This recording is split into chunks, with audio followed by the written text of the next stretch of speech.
श्री कृष्णा मित्रों, आइए देखते हैं सुमित ज्ञान यूट्यूब चैनल में। स्वागत है सभी दर्शकों का हमारे सुमित ज्ञान यूट्यूब चैनल में। सभी दर्शकों से मेरी तरफ से जय श्री कृष्णा, जय जय श्री सीताराम। मित्रों, आज आप लोगों के समक्ष में मैं बताने जा रहा हूं कि माता सीता और हनुमान जी की भेंट अशोक वाटिका में किस तरह से हुई, क्या क्या बातें माता सीता और वीर बजरंगबली के बीच में हुई। तो आइए सुनते हैं सुमित ज्ञान यूट्यूब चैनल के माध्यम से। सभी लोग हमारे ऑडियो वीडियो के साथ में अंत तक बने रहें और हमारे चैनल को सब्सक्राइब करें, लाइक करें। इसी प्रकार के ज्ञानवर्धक वीडियो आप लोग सुनते रहें, पाते रहें। मित्रों, पराक्रमी हनुमान जी विचार करने लगे कि सीता का अनुसंधान करते करते मैंने गुप्त रूप से शत्रु की शक्ति का पता लगा लिया है तथा राक्षस राज रावण के प्रभाव का भी निरीक्षण भी कर लिया है। जिन सीता जी को हजारों लाखों वानर समस्त दिशाओं में ढूंढ रहे हैं, आज उन्हें मैंने पा लिया है। ये शोक के कारण व्याकुल हो रही हैं, अतः इन्हें सांत्वना देना उचित है, परंतु राक्षसियों की उपस्थिति में इनसे बात करना मेरे लिए ठीक नहीं होगा। अब मेरे समक्ष समस्या यह है कि मैं अपने इस कार्य को कैसे संपन्न करूं। यदि रात्रि के व्यतीत होते होते मैंने सीता जी को सांत्वना नहीं दिया तो निसंदेह ये सर्वथा अपने जीवन का परित्याग कर देंगे। यदि किसी कारणवश मैं सीता से न मिल सका तो मेरा सारा प्रयत्न निष्फल हो जाएगा। रामचंद्र और सुग्रीव को सीता के यहाँ उपस्थित होने का समाचार देने से भी कोई लाभ नहीं होगा, क्योंकि इनकी दुखद दशा को देखते हुए यह नहीं कहा जा सकता है कि किस समय निराश होकर अपने प्राण त्याग दें। इसलिए उचित यही होगा कि मैं सीता जी, जिनका चित्त अपने स्वामी में ही लगा हुआ है, को श्री राम के गुण गा गा कर सुनाऊं, जिससे उन्हें मुझ पर विश्वास हो जाए। इस प्रकार भली भांत विचार करके हनुमान मंद मंद मृद स्वर में बोलने लगे। इक्ष्वाकुओं के कुल में परम प्रतापी, तेजस्वी, यशस्वी एवं धन धान्य समृद्ध विशाल पृथ्वी के स्वामी चक्रवर्ती महाराज दशरथ हुए हैं। उनके ज्येष्ठ पुत्र, उनसे भी अधिक तेजस्वी, पराक्रमी, धर्मपरायण, सर्वगुण संपन्न, अतीव दयानिधि श्री रामचंद्र जी अपने पिता द्वारा की गई प्रतिज्ञा का पालन करने के लिए अपने छोटे भाई लक्ष्मण के साथ, जो उतने ही वीर, पराक्रमी और भ्रातृ भक्त हैं, 14 वर्ष की वनवास की अवधि समाप्त करने के लिए अनेक वनों में भ्रमण करते हुए चित्रकूट में आकर निवास करने लगे। उनके साथ उनकी परम प्रिय पत्नी महाराज जनक की लाडली सीता जी भी थीं। वनों में ऋषि मुनियों को सताने वाले राक्षसों का उन्होंने संहार किया। लक्ष्मण ने जब दुराचारी शूर्पणखा के नाक कान काट लिए तो उसका प्रतिशोध लेने के लिए उसके भाई खरदूषण उनसे युद्ध करने के लिए आए, जिनको रामचंद्र जी ने मार गिराया और उस जन संतान को राक्षस विहीन कर दिया। जब लंकापति रावण को खरदूषण की मृत्यु का समाचार मिला तो वह अपने मित्र मारीच को लेकर छल से जानकी का हरण करने के लिए पहुंचा। मायावी मारीच ने एक स्वर्ण मृग का रूप धारण किया, जिसे देखकर जानकी भी मुग्ध हो गईं। उन्होंने राघवेंद्र को प्रेरित करके उस माया मृग को पकड़कर या मार कर लाने के लिए भेजा। दुष्ट मारीच ने मरते मरते राम के सुर में, हा सीते हा लक्ष्मण कहा था। जानकी जी भ्रम में पड़ गईं और लक्ष्मण को राम की सुध लेने के लिए भेजा। लक्ष्मण के जाते ही रावण ने छल से सीता का अपहरण कर लिया। लौटकर राम ने जब सीता को न पाया तो वे वन वन घूमकर सीता की खोज करने लगे। मार्ग में वनराज सुग्रीव से उनकी मित्रता हुई। सुग्रीव ने अपने लाखों वानरों को 10 दिशाओं में जानकी की खोजने के लिए भेजा। मुझे भी आपको खोजने का काम सौंपा गया।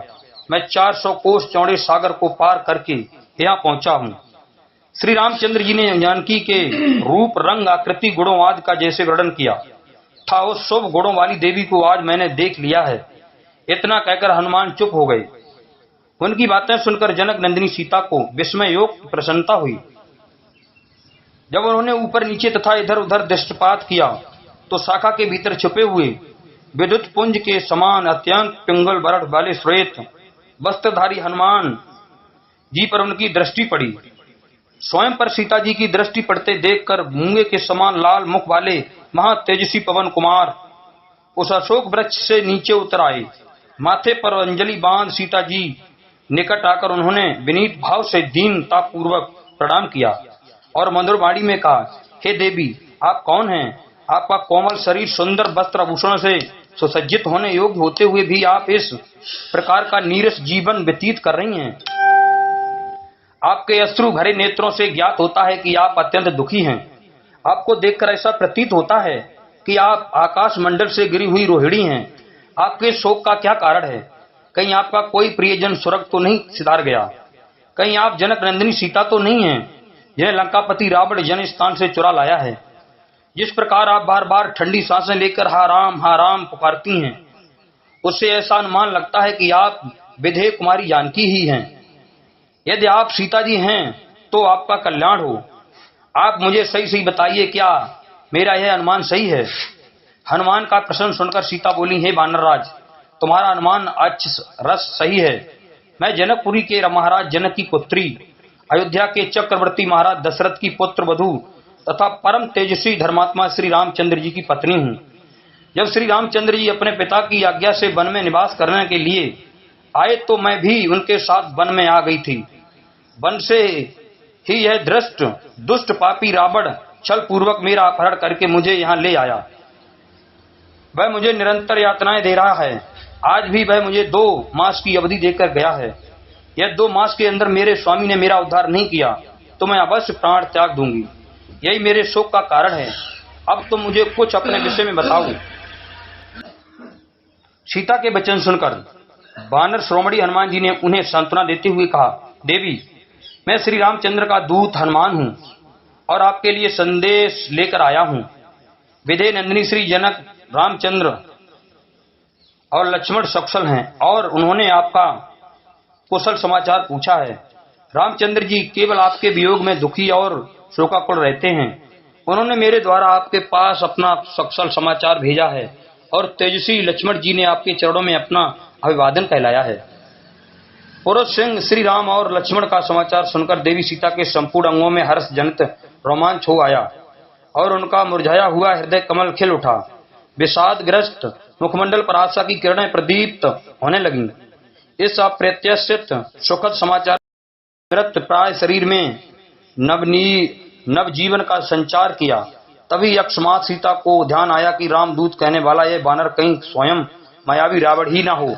यह सोचकर वह वृक्ष की शाखा छोड़कर पृथ्वी पर चुपचाप बैठ गई और बोली, हे मायावी, तुम स्वयं रावण हो और मुझे छलने के लिए आए हो। इस प्रकार के छल प्रपंच तुम्हें शोभा नहीं देते और न उस रावण के लिए ही ऐसा करना उचित है। और यदि तुम स्वयं रावण हो तो तुम्हारे जैसे विद्वान शास्त्रज्ञ पंडित के लिए तो यह कदाप शोभा नहीं देता। एक बार सन्यासी के वेश में मेरा अपहरण किया, अब एक वानर के वेश में मेरे मन का भेद जानने के लिए आए हो। धिक्कार है तुम पर और तुम्हारे पांडित्य पर। यह कहते हुए सीता शोक मगन होकर जोर जोर से विलाप करने लगी। सीता को अपने ऊपर संदेह करते देख हनुमान को बहुत दुख हुआ।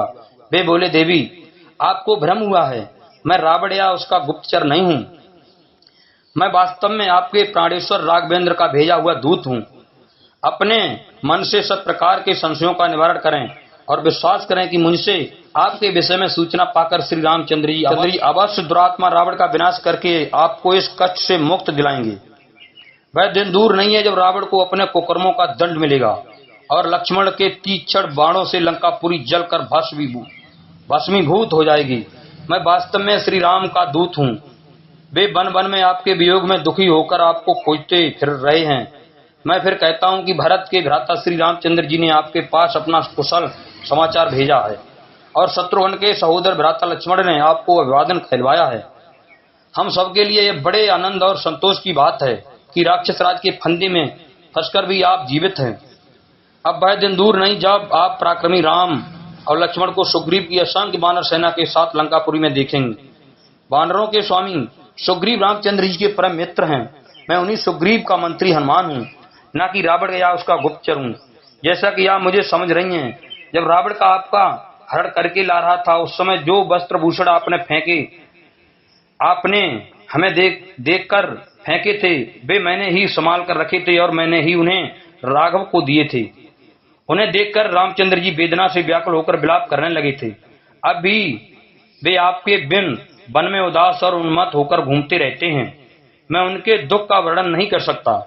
हनुमान के इस विस्तृत कथन को सुनकर जानकी का संदेह कुछ दूर हुआ, परंतु अभी वह उन पर पूर्णतया विश्वास नहीं कर पा रही थी। वे बोली, हनुमान, तुम्हारी बात सुनकर एक मन कहता है कि तुम सच कह रहे हो।